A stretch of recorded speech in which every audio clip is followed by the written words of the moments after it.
Bienvenue dans le podcast Parents inspirants, parce que chaque parentalité est unique, parce que chaque épreuve, chaque surprise nous construit et nous fait grandir. À chaque épisode, découvrez des histoires de parents, leurs aventures, leurs galères, leurs rêves, les événements qui ont un jour changé le cours de leur vie.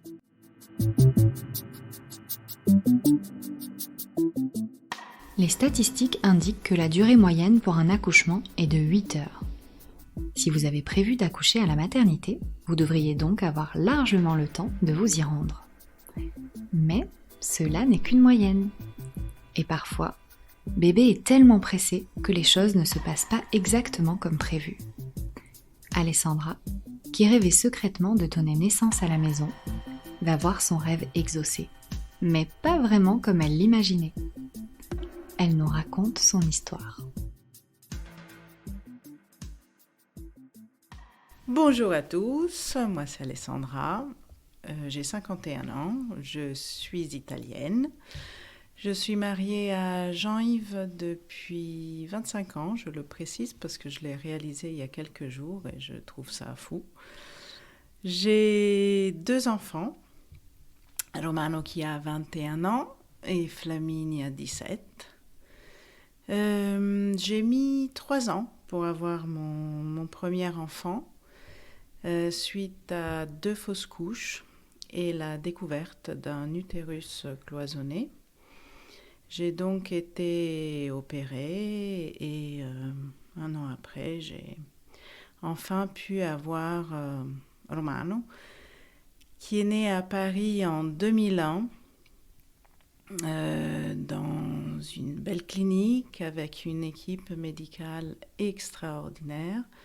En partie celle qui avait découvert ma malformation et qui m'avait donc permis de devenir maman. Et nous transférons de Paris à Bourges 1 an après la naissance de Romano, donc 200 km à peu près au sud de Paris. Je tombe enceinte de mon 2e enfant.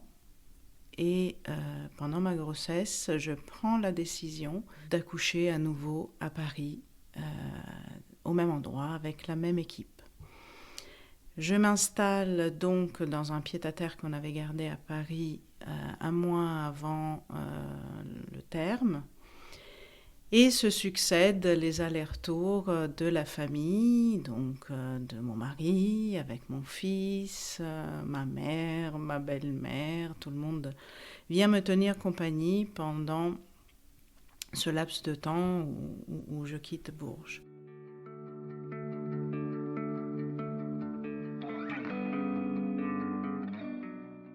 Mon fils vient passer les vacances de la Toussaint avec moi.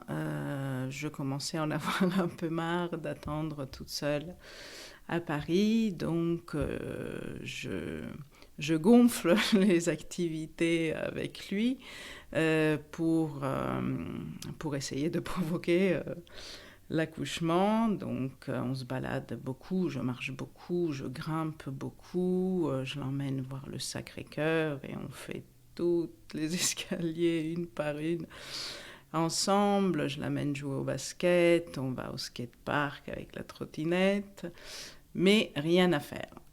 La petite, puisque d'une fille il s'agissait, était bien accrochée.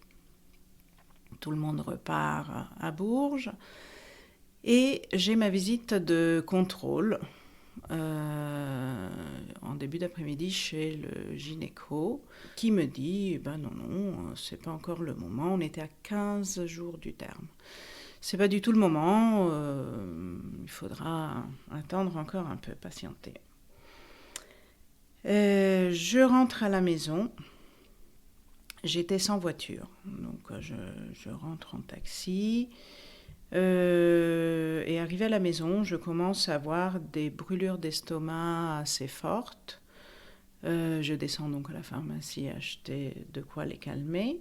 En remontant, j'ai toujours mal. J'ai vraiment des douleurs assez violentes que je n'assimile pas du tout à des contractions. J'essaye de me calmer un peu et puis étant toute seule, je me dis quand même ça serait bien que j'aille montrer ça. Et l'heure de pointe s'approchait. Donc je prends la décision sage d'appeler le SAMU au lieu d'appeler un taxi pour ne pas rester bloqué dans les embouteillages. Le SAMU me dit « Désolé, on n'a pas de voiture pour l'instant, donc on vous envoie les pompiers. » J'ai dit « Mais non, mais pas du tout, enfin, je peux attendre, il y a le temps, c'est pas grave, je vous rappelle. » Et puis, demi-heure après, j'ai rappelé en disant « En fait, j'ai très très mal, il faut venir. » On n'a toujours pas de voiture. Là, on vous envoie les pompiers. Et je leur dis « Ok, prévenez-les que je les attends en bas sur le trottoir. » Ils me disent « Surtout pas, vous ne bougez pas de chez vous, heureusement. » Vous saurez pourquoi après.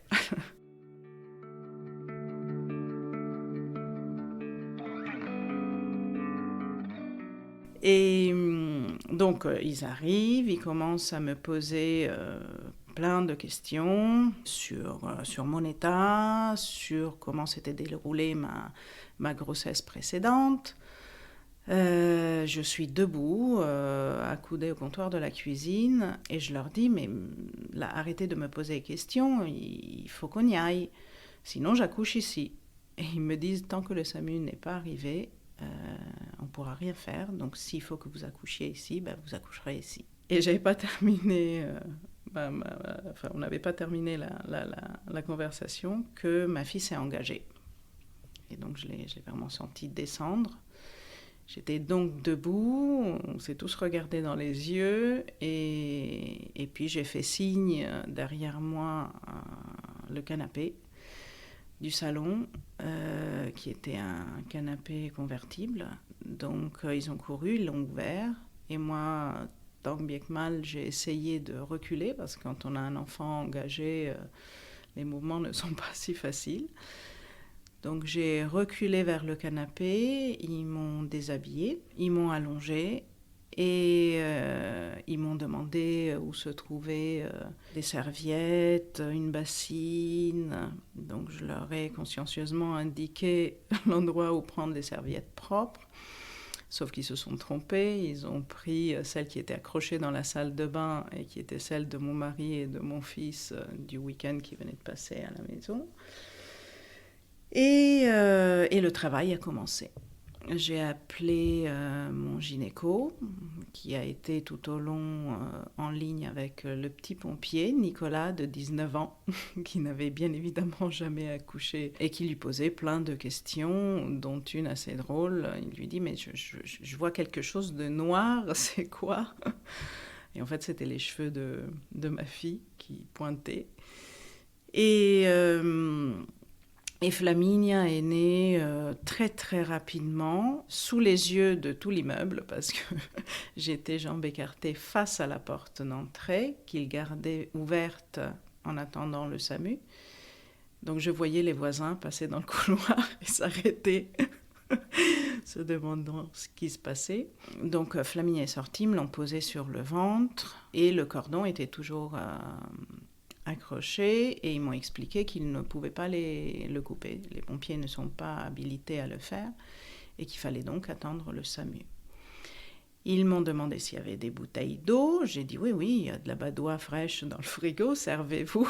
Et en fait, ils ont vidé les bouteilles pour les remplir d'eau chaude et pour en mettre une de chaque côté de ma fille. Ils l'ont enveloppée avec une couverture de survie et quelques serviettes sales. Et on a attendu le SAMU une bonne demi-heure au moins encore. Ils sont arrivés, ils ont constaté que tout s'était bien passé, ils ont coupé le cordon et ils n'ont pas réussi par contre à me faire évacuer le placenta, qui est un acte apparemment très, très délicat au cours de l'accouchement. Et donc, nous voilà partis à la clinique pour accoucher du placenta, cette fois-ci avec une vraie équipe médicale. et une péridurale. Ils m'ont fait la péridurale quand même. J'avais déjà fait le boulot, mais ils ont cru nécessaire me faire une péridurale quand je suis arrivée. Tout ça donc toute seule, mais quand même en lien strict avec mon mari, qui était à Bourges, que j'ai appelé au tout début du travail pour l'informer et qui était sur la route à 200 à l'heure pour venir me rejoindre. Bien évidemment, il n'a pas d'avion, donc il est arrivé une fois l'accouchement terminé et directement à la clinique.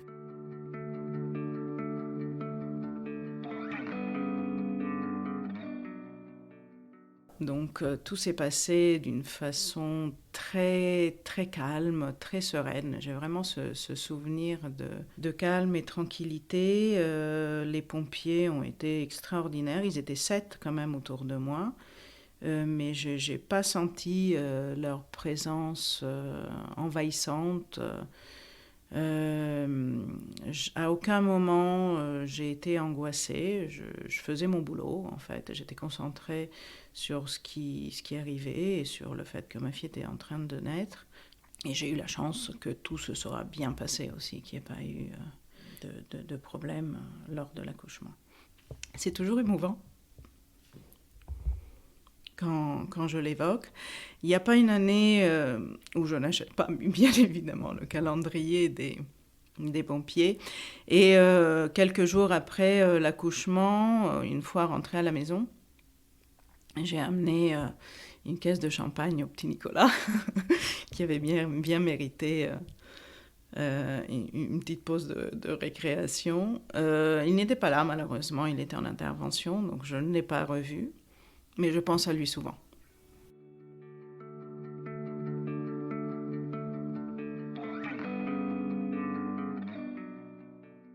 Oui, le canapé est toujours à la maison, dans une chambre d'amis. J'ai du mal à m'en séparer. Bon, comme ça reste un canapé utilisé ponctuellement, il est encore en bon état. Il y a quand même les traces sur le matelas de cet événement particulier mais joyeux. Et si, pour l'instant, je ne peux pas m'en débarrasser. Pourtant, il a 17 ans.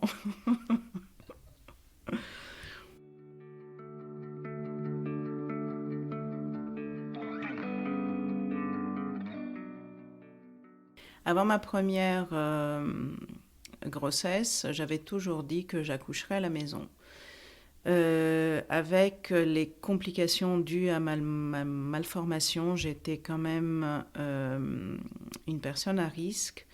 Et mon gynéco m'avait formellement dit que si c'était catégorique, il ne m'accoucherait pas. Enfin, ça ne serait pas lui. Il ne voulait pas prendre ce risque. La péridurale n'est pas un confort uniquement pour la maman. Ça évite aussi que le bébé reçoive des toxines envoyées par les contractions. Et il ne voulait pas de ça. Donc j'ai accepté la péridurale pour que ça soit lui qui s'occupe de moi.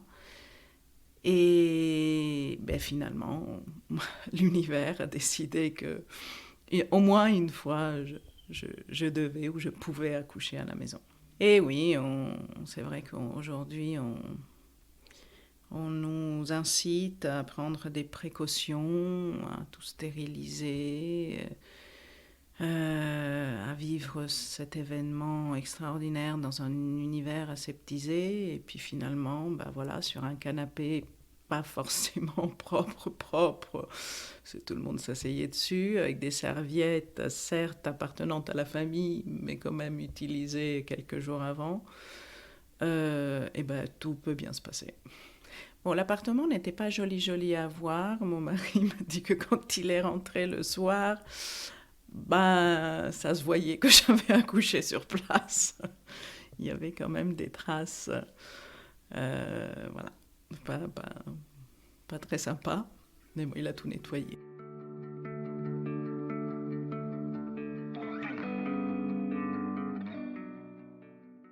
J'ai le ticket de la pharmacie, donc où j'étais allée acheter de quoi calmer mes douleurs d'estomac. il est de 17h10 et ma fille est née à 17h50. Donc, effectivement, elle est arrivée très, très vite. Et heureusement que j'ai eu le bon sens, étant toute seule, d'appeler le SAMU ou les pompiers qui sont arrivés. Et heureusement que je les ai écoutés, que je ne suis pas descendue sur le trottoir, parce que sinon, elle serait née sur le trottoir. D'une façon encore moins confortable.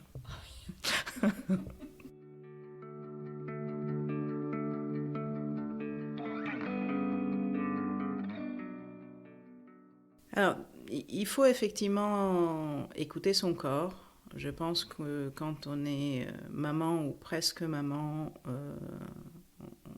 on sait détecter les signes. Après, j'ai une petite difficulté que je ressens particulièrement en France, c'est la surmédicalisation de l'état de grossesse. Une femme enceinte n'est pas une femme malade. Donc la preuve est que même à l'improviste, de façon pas du tout programmée, préparée, tout peut bien se passer. S'il y a des mamans qui ont envie d'accoucher à la maison, que les conditions sont bonnes pour pouvoir le faire, surtout qu'elles n'hésitent pas. C'est vraiment rendre encore plus naturel cet événement. C'est le vivre peut-être plus sereinement, parce que dans une clinique ou dans un hôpital, on a tendance à vous stresser un peu, puis il y a du bruit, il y a du monde autour, ça court dans tous les sens, vous avez du mal à interpréter parfois les actions, les regards de l'équipe médicale, alors que là, vous avez juste votre boulot à faire et c'est tout. Et la concentration est là. Moi, vraiment, si je pouvais revenir en arrière, je le ferais pour le premier aussi. Le manque de péridurale, on oublie quand on est sur l'instant, surtout si l'accouchement arrive aussi rapidement, hein, bien évidemment. Donc je n'y vois vraiment aucun inconvénient.